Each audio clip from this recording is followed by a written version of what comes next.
Alors vous avez entendu cette parabole.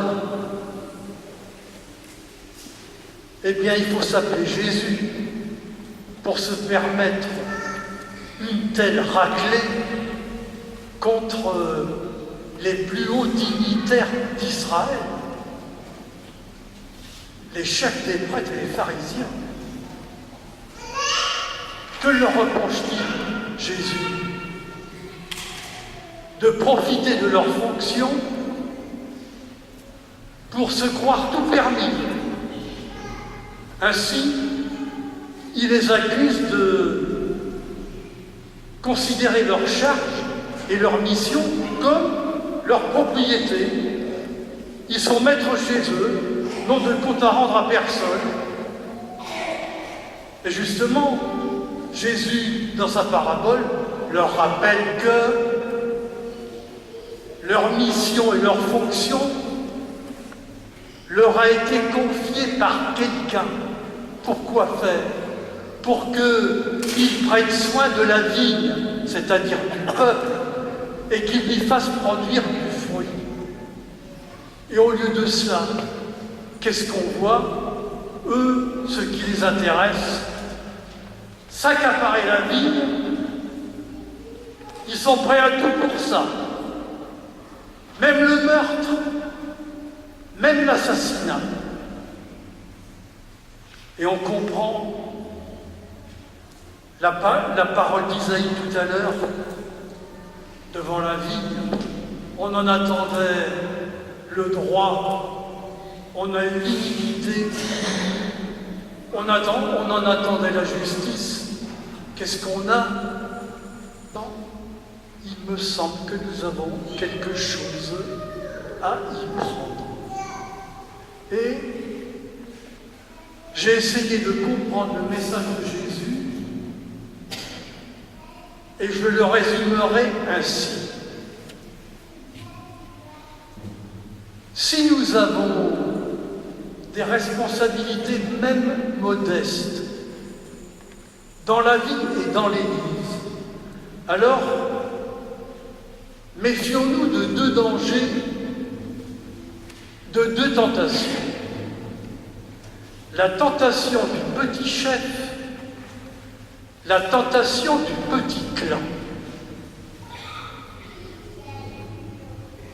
La tentation du petit chef nous guette si, à travers la responsabilité qu'on nous a confiée, nous essayons de la mener au mieux, mais à la couleur de notre esprit, selon nos envies, sans forcément tenir compte de celui qui nous les a confiés.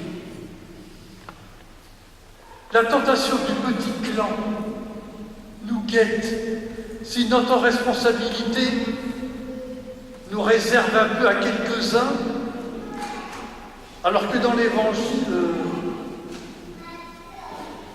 les missions qu'on fait par Jésus sont toujours au service du plus grand nombre. Et là-dessus, deux paroles que je trouve éclairantes.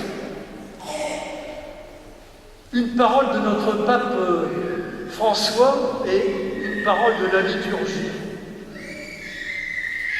Notre pape François, depuis qu'il est à Rome, il a mis à la mode un mot nouveau, le mot périphérie.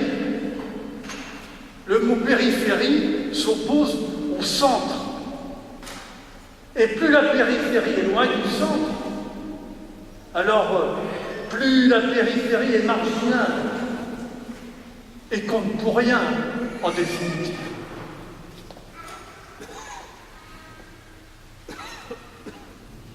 La périphérie.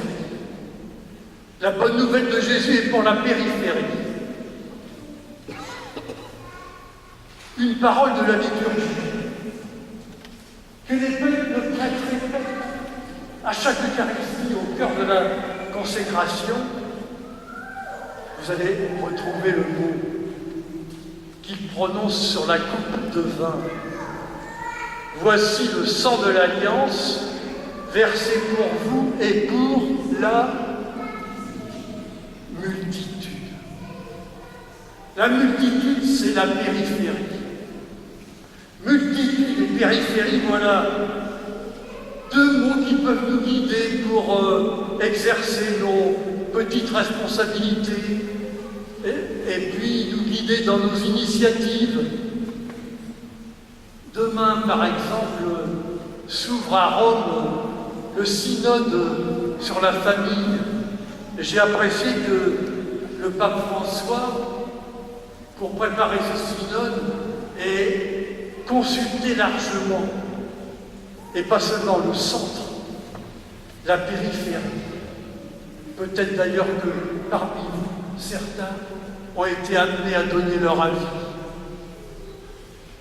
Concernant notre paroisse, j'apprécie aussi que notre projet pastoral que nous avons renouvelé l'année dernière, les deux paroles fortes sont accueillir, ce qu'on va faire tout à l'heure avec le pot d'accueil, et aller vers.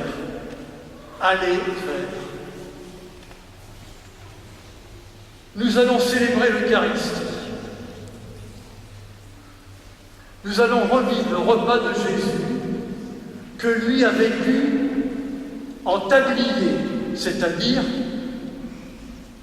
le contraire du petit chef. Il donne sa vie pour la multitude, c'est-à-dire le contraire du petit clan.